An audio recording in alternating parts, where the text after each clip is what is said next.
Today we are going to read the book, The Doctor with an Eye for Eyes, the story of Dr. Patricia Bath.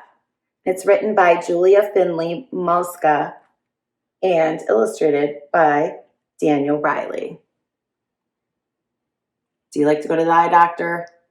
Get your eyes checked out. Look at that. I love it. I like going to the eye doctor.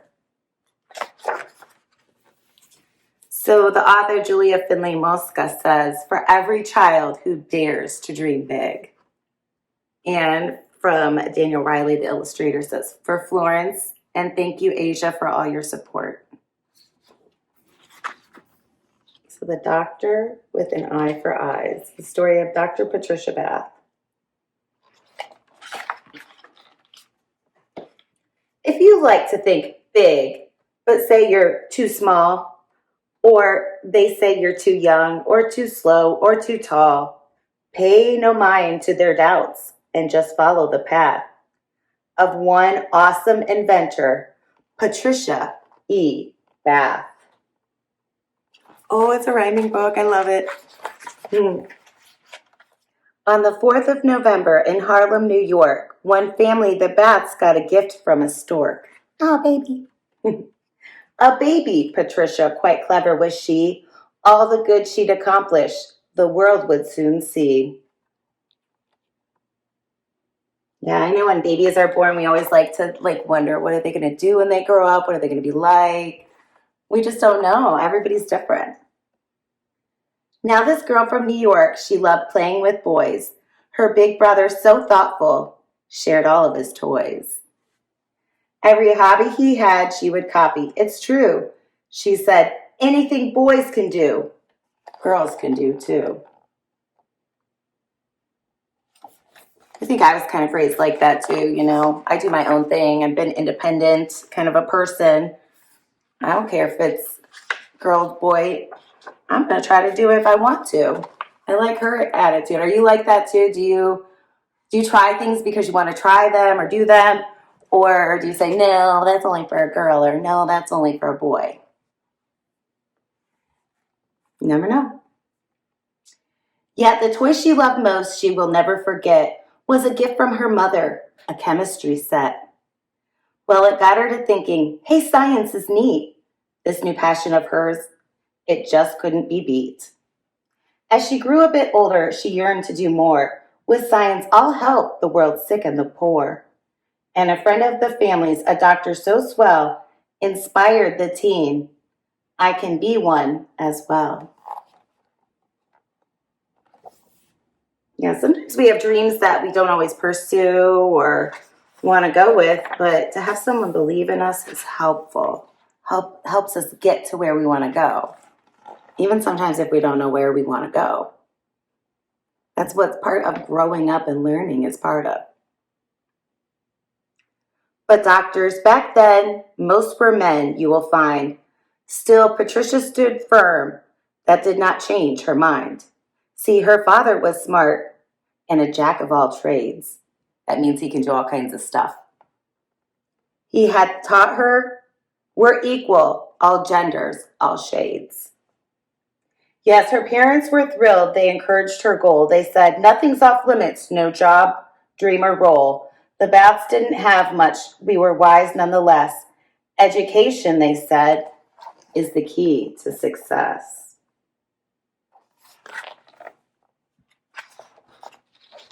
Now, the problem with that, every nearby high school was for white kids with money, not cool. So to high school by train, nothing stopped her, you see.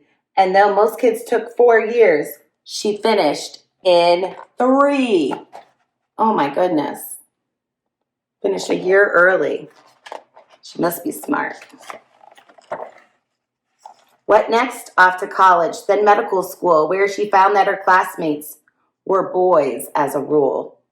And when girls weren't allowed to sit in the front row, Patricia said, phooey! That won't make me low. All those unfair restrictions did not bring her down. There were more pressing matters and no time to frown. A decision was due what her focus would be, I've been thinking, she said, I will help people see. Yeah, you guys are going to find in life, you're going to have people that try to hold you back from doing some things that you want to do or believe in. And if you're passionate about it, you can follow those dreams just like she did. She had people say no to different things, and she stood up for herself when it wasn't right. Then she studied the eye as an eager intern, treating hospital patients. What helped her learn. Through her work, she discovered there's something not right. Her black patients were blind 2 times more than her white. Sometimes we can find, when we look at information, when we look at data, we can find that kind of data. So she saw that people that were black were twice as likely to be blind as people that were white.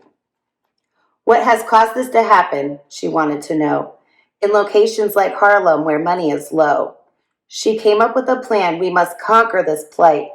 The public, she said, must prioritize sight. With this mission in mind, the new doctor went west. At a school near the sea, she spread word of her quest. She was young, but her knowledge and skill made her wise. She taught hundreds of students to understand eyes.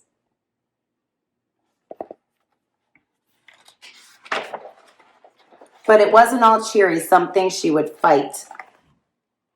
Like the desk in a dungeon that barely had light. No, thank you, she said. I will need a new placement. Because nobody puts Dr. Bath in a basement. I love it. When she got that new desk, then she hit a grand slam. When she started an eye doctor training program. She would lead it for years, and what makes that so sweet? She'd be the first woman to achieve such a feat. Do you think she stopped there? No, sirree, she did not. All her goals to help people, she still had a lot. I will find better treatments for blindness, she swore. Straight to Europe she went, where she studied some more. In cities like Paris, she learned about lasers. These light beams, she said, will be little eye savers. I don't know if you've noticed a theme with a lot of the books that I have, but of lots of pioneers or people that are first in their fields for different things. So she is first in, she's, what did it say here? That she'd be a first woman to be an eye doctor. I mean, that's awesome. She just had that perseverance. She believed in herself. And that is really the first step, is trying, believing in yourself, having that confidence to try. She practiced for months. Oh, and one final mention, her research, it led her to make an invention. This tool she developed on a new laser probe fixed the eyeballs of patients all over the globe. And because of her work, those without sight for years, like 15 or 20 or 30 more years, they could finally see. We should give her 3 cheers. Hooray, Dr. Bath! Hooray, Dr. Bath! Hooray, Dr. Bath! Have you ever seen a video of somebody who has been able to see for the first time? Somebody who was blind? It's pretty amazing. But wait, she did more. She created a place to bring hope to the whole human race. The motto is this: rich or poor, black or white, healthy vision's important. It's everyone's right. So it says American Institute for the Prevention of Blindness. Now, for all that she's done and the progress it brings, Dr. Bath is well known. She's accomplished great things. But applause for her work, well, to her it seems strange. Fame was never her wish. What she wanted was change. Yeah, that girl from New York with the chemistry set, who was born when most doctors were men, don't forget, grew to be quite a hero, but she'll never boast. It's her will to heal people that matters the most.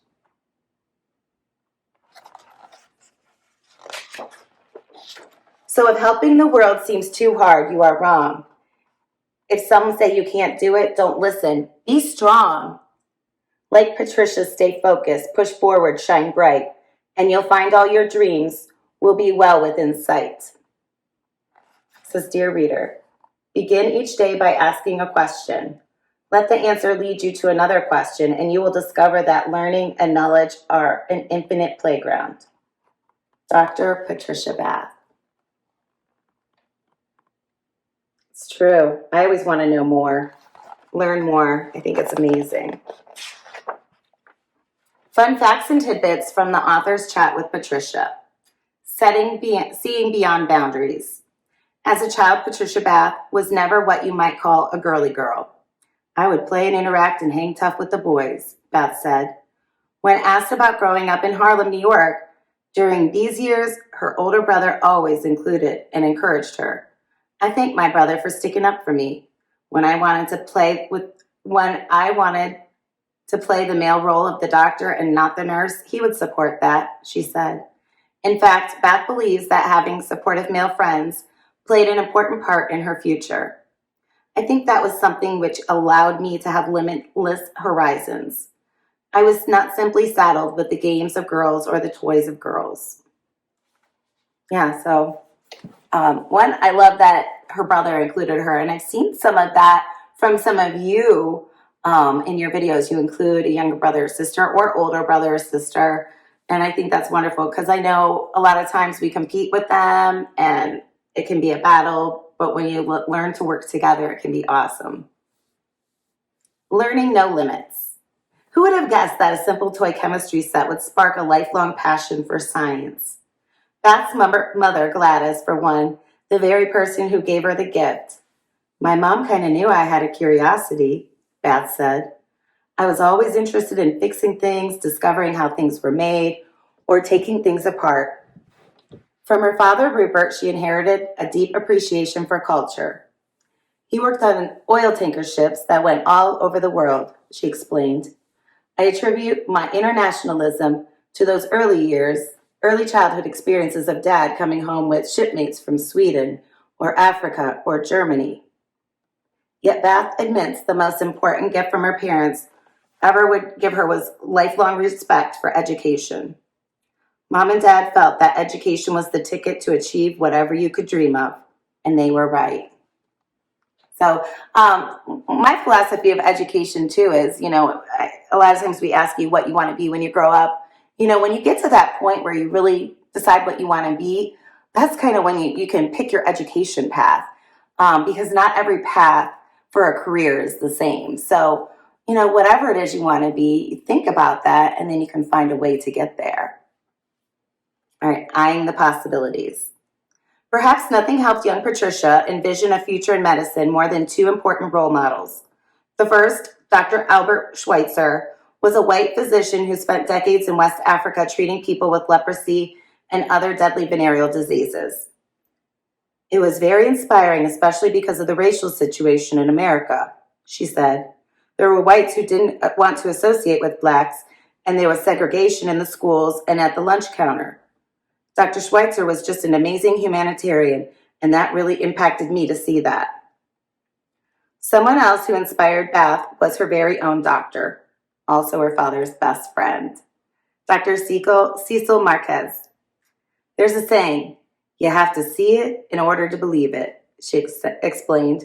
So to have someone in your inner circle, a member of that extended family who was a professional, I think that was important. Training for success.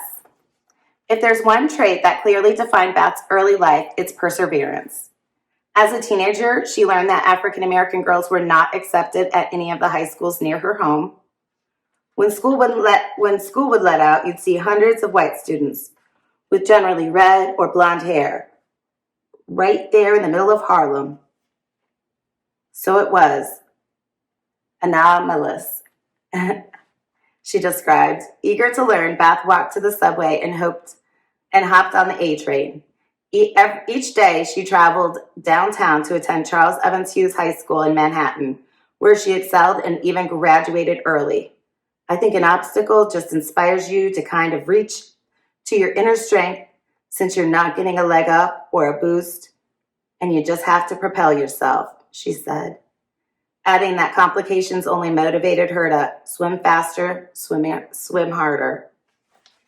I feel like that's us this year. It's been a challenge, but I've seen so much growth from all of us, including me. You guys, me, we've grown. Breaking all barriers.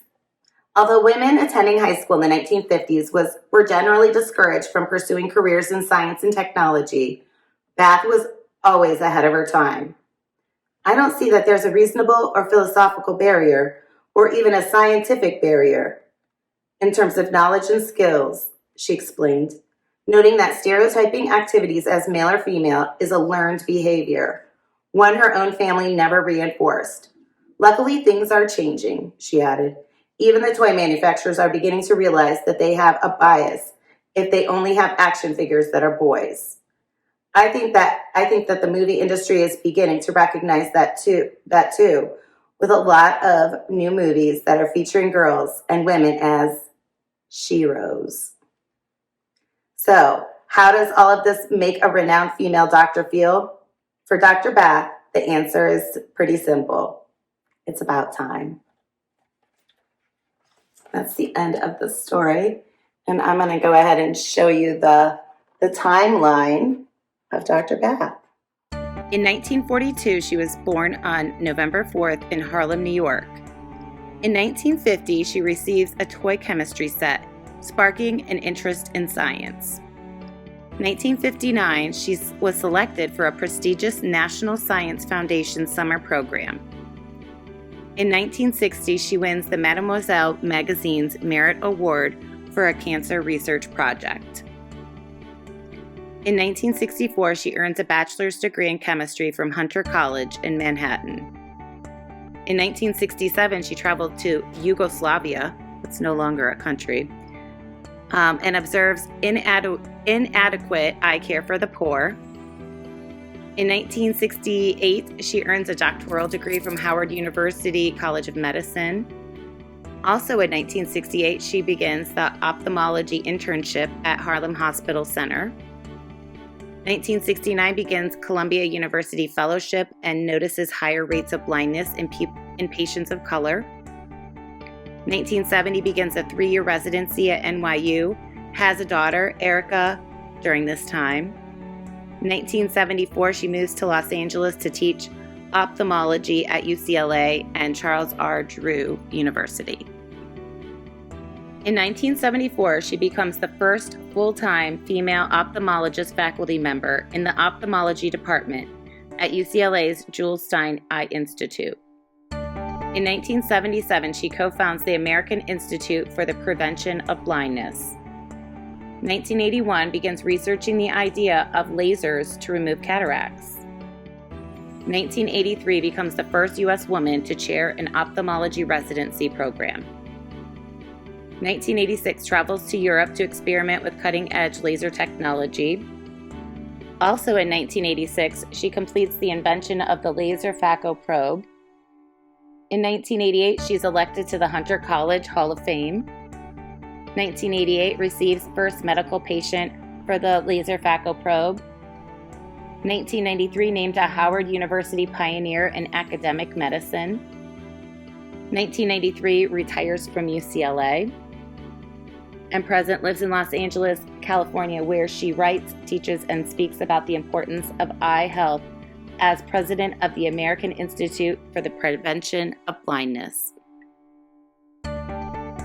On May 30th, 2019, Dr. Bath passed away from complications from cancer at the age of 76.